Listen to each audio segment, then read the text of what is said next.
जाहिर महबूब साहब अपना ज़रीफ़ाना कलाम पेश कर रहे थे। तो गुजारिश ये है कि दोस्तों यहाँ पर एक बहुत अच्छी शायरा फौती थी कुछ अच्छा कबल है और लोग उनको सुनते थे, उनको बहुत पसंद किया जाता था और जब वो तरन्नुम से पढ़ती थी मेरा तो उनसे हमेशा रश्क नहीं बल्कि हसन का रिश्ता रहा। उसके बाद वो पाकिस्तान को प्यारी हो गई लेकिन फिर वो वापस आ गई।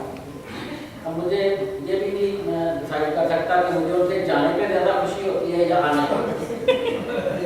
जाने का इसलिए कि जब वो यहाँ नहीं होती तो थोड़ी सी स्पेस बनती है, हमारे जैसे जो जूनियर शायर हैं उनको भी लोग सुनते हैं, लेकिन जब अच्छा पढ़ने वाले लोग मौजूद होते हैं तो दायरे हमारी बारी नहीं आती।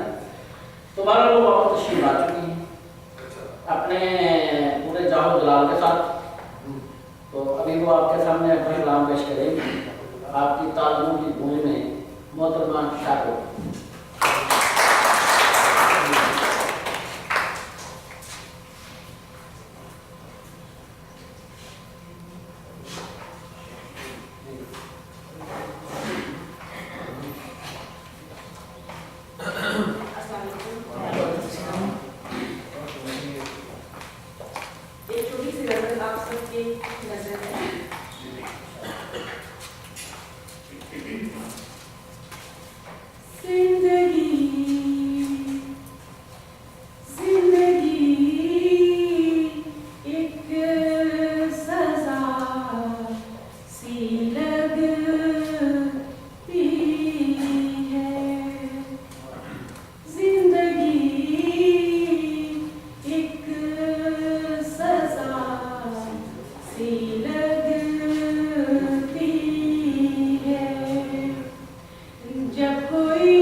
हमको